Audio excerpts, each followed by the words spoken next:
Assalamualaikum warahmatullahi wabarakatuh. Perkenalkan, nama saya Weli Angga Pratama dari kelas MKS 4A dengan nomor induk mahasiswa 5041823. Di sini saya akan membuat video tentang hasil resume saya dari kelompok 1 sampai 13 dengan mata kuliah manajemen keuangan yang diampu oleh Ibu dosen Yoshino Mita SEME.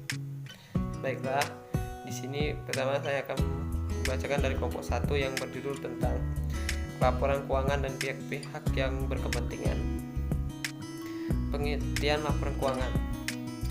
Laporan keuangan adalah catatan informasi keuangan suatu perusahaan pada suatu periode akuntansi yang dapat digunakan untuk menggambarkan kinerja perusahaan tersebut.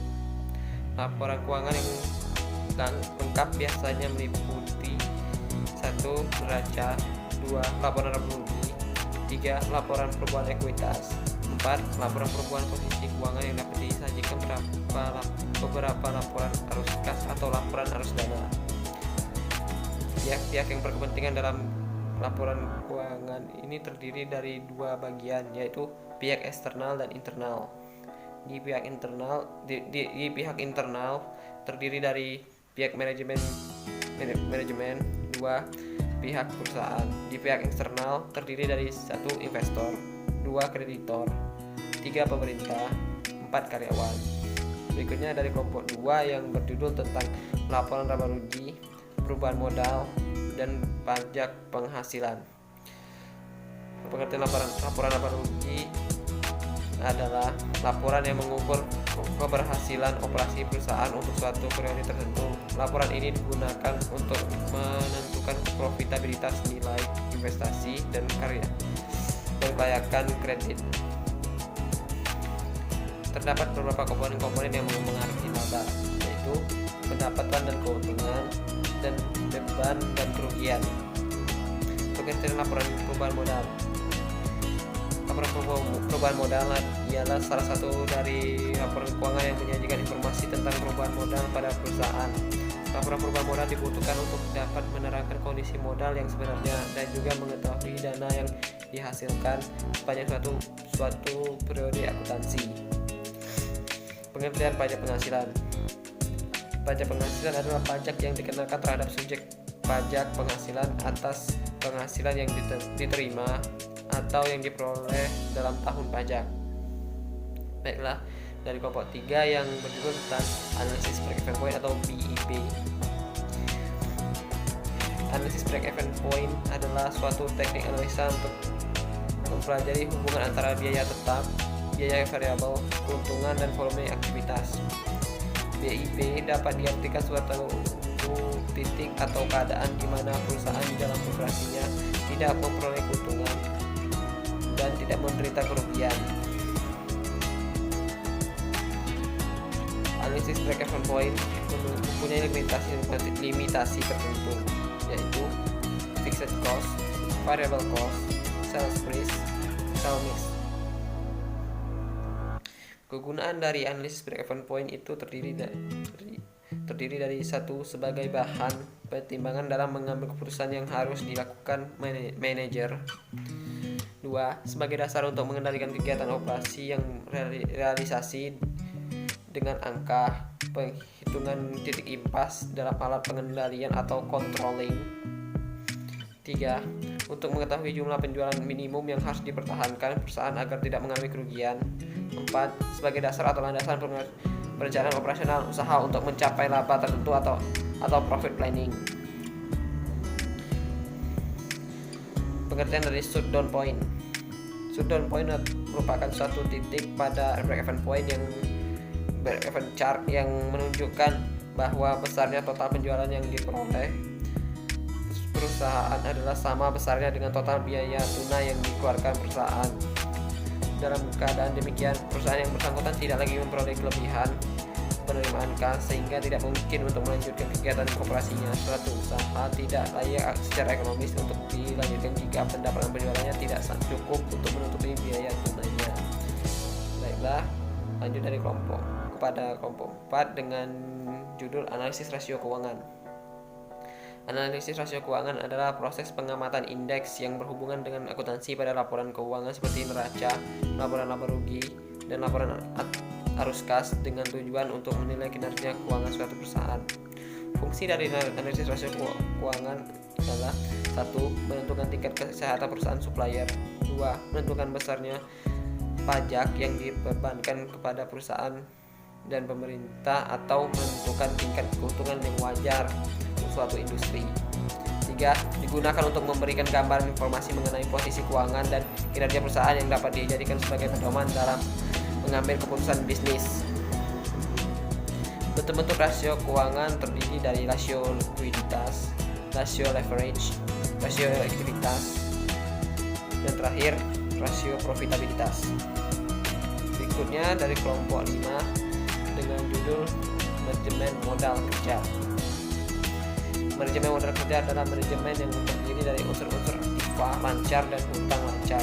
Tujuan dari manajemen modal kerja adalah mengelola aktiva lancar dan hutang lancar dan menjamin tingkat likuiditas atau daya keuangan perusahaan.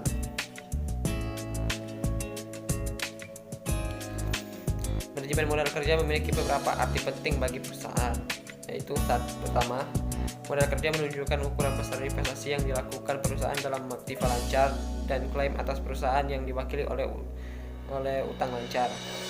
Kedua, investasi aktiva liquid, piutang barang adalah sensitif terhadap tingkat produktivitas dan penjualan.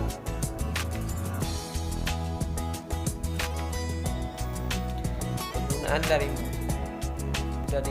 modal kerja adalah sebagai pembayaran perusahaan, pembelian aktiva tidak lancar, pembayaran pinjaman jangka panjang, pembentukan dana untuk tujuan tertentu, pembelian aktiva tidak lancar. Baik, berikutnya dari kelompok 6 dengan judul analisis kebutuhan modal kerja dan pembiayaan modal kerja. Modal kerja adalah aktivitas yang berkaitan dengan pengelolaan keuangan. Dalam hal ini adalah manajemen anggaran dana yang terdapat dalam suatu instansi perusahaan. Konsep modal kerja yang umum digunakan yaitu 1. Konsep kuantitatif.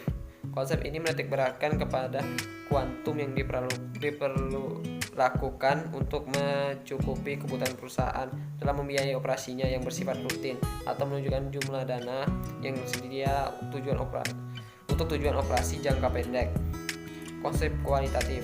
Konsep ini menitik beratkan pada kualitas modal kerja. Dalam konsep ini, pengertian modal kerja adalah kelebihan aktiva lancar terhadap hutang jangka pendek. Jenis-jenis dari modal kerja yaitu modal kerja permanen, ialah modal kerja yang selalu harus ada dalam perusahaan agar dapat menjalankan kegiatan untuk memenuhi kebutuhan konsumen. 2. Modal kerja variabel adalah modal kerja yang jumlahnya berubah-ubah sesuai dengan perubahan kegiatan ataupun keadaan lain yang mempengaruhi perusahaan. Pentingnya modal kerja yang cukup. Baiklah, dari kelompok 7 dengan judul motif memegang uang tunai dan anggaran kas. Alasan atau motif seseorang memegang uang dijelaskan oleh ilmuwan bernama Keynes dalam teori permintaan uang yang populer dengan teori liquidity of preference atau likuiditas preferensi. Secara teoritis, uang diperuntukkan atau digunakan sebagai satuan ukur pendapatan seseorang. Motif memegang uang itu biasa terdiri dari motif transaksi, motif berjaga-jaga atau treasury motif atau motif spekulasi. Pengertian anggaran kas. Anggaran kas adalah prediksi aliran keluar masuknya yang direncanakan dalam suatu proyek tertentu yang terdiri atas perencanaan penerimaan kas, perencanaan pengeluaran kas, dan penetapan sisa kas minimum.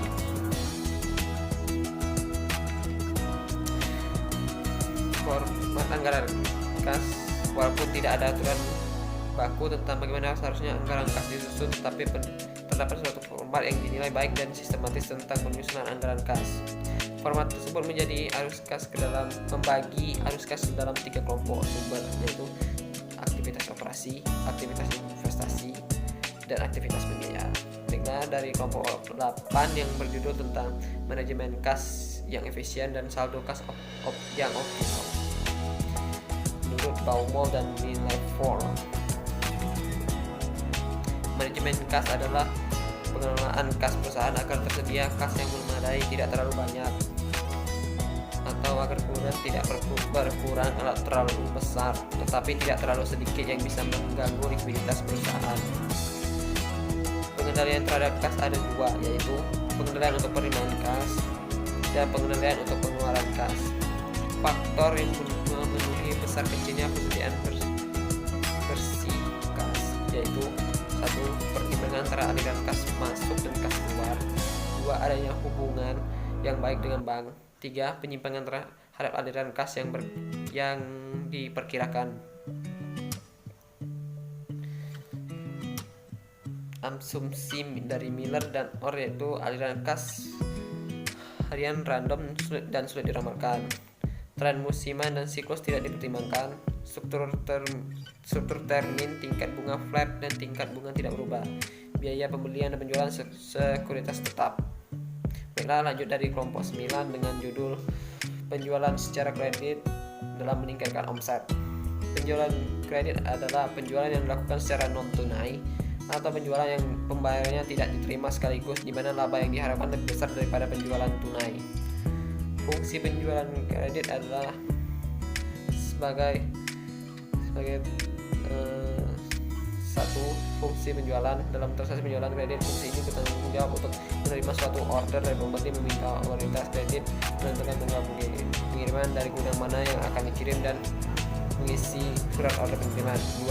Fungsi kredit. Fungsi ini bertanggung jawab untuk meneliti status kredit pelanggan dan memberikan otoritas pemberian kredit kepada pelanggan. 3. Fungsi gudang. Fungsi ini bertanggung jawab untuk menyimpan barang dan menyiapkan barang yang dipesan pelanggan serta menyerahkan barang ke fungsi pengiriman. Fungsi pengiriman. 4. Fungsi pengiriman. Fungsi ini bertanggung jawab untuk menyerahkan barang atas dasar surat order pengiriman yang diterima dari fungsi penjualan dan bertanggung jawab untuk menjamin bahwa tidak ada barang yang keluar dari perusahaan tanpa ada otoritas yang berwenang.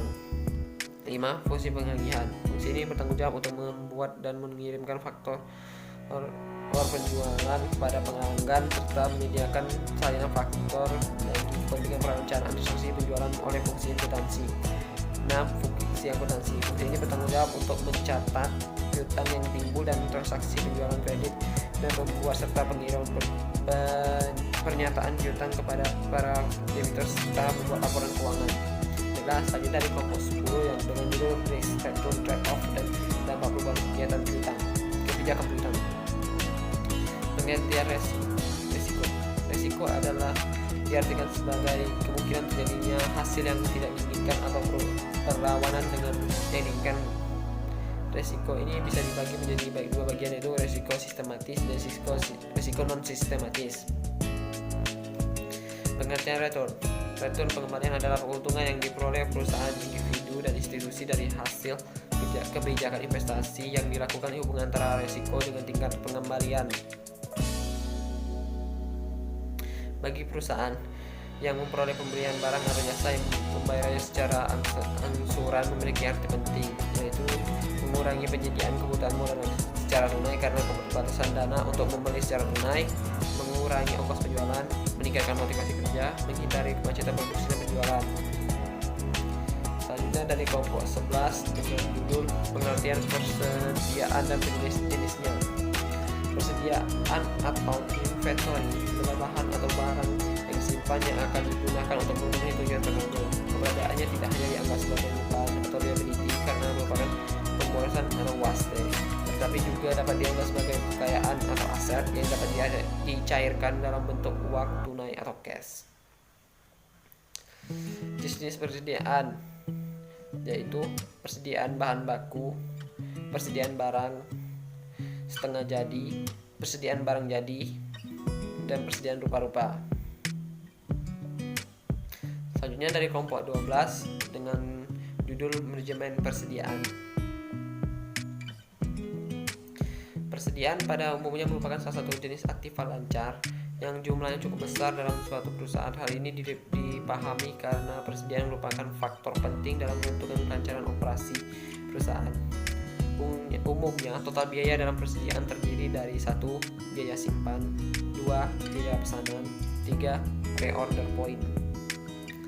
Adanya biaya yang berubah-ubah sesuai dengan frekuensi pada pesanan. Biaya ini meliputi biaya selama proses persiapan pesanan, biaya penerimaan pesanan, biaya penerimaan barang yang dipesan, biaya processing pembayaran atau membandingkan atau mengawasi antara laporan penerimaan dengan pesanan yang asli.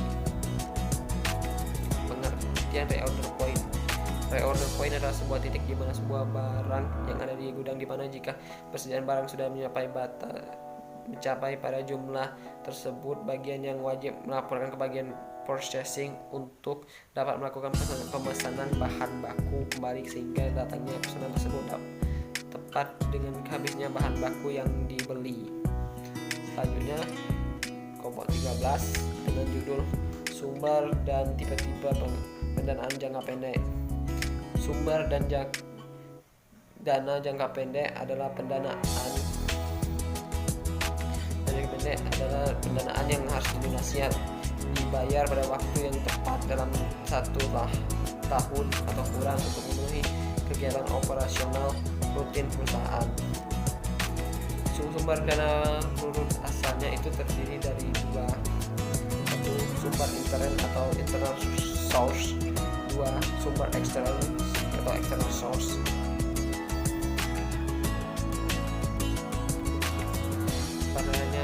Pada dasarnya, pihak-pihak pemberi dana atau modal eksternal yang utama dapat digolongkan dalam 3 golongan, yaitu supplier, bank, dan pasar modal. Tipe-tipe dari pendanaan jangka pendek adalah pendanaan spontan, yaitu jenis pendanaan yang berubah secara otomatis dengan berubahnya tingkat kegiatan perusahaan. 2. Pendanaan tidak spontan adalah jenis pendanaan yang tidak berubah secara otomatis dengan perubahan tingkat kegiatan perusahaan. Baiklah, itu adalah hasil dari resume saya. Terima kasih atas waktunya. Saya ucapkan sekian dan assalamualaikum warahmatullahi wabarakatuh.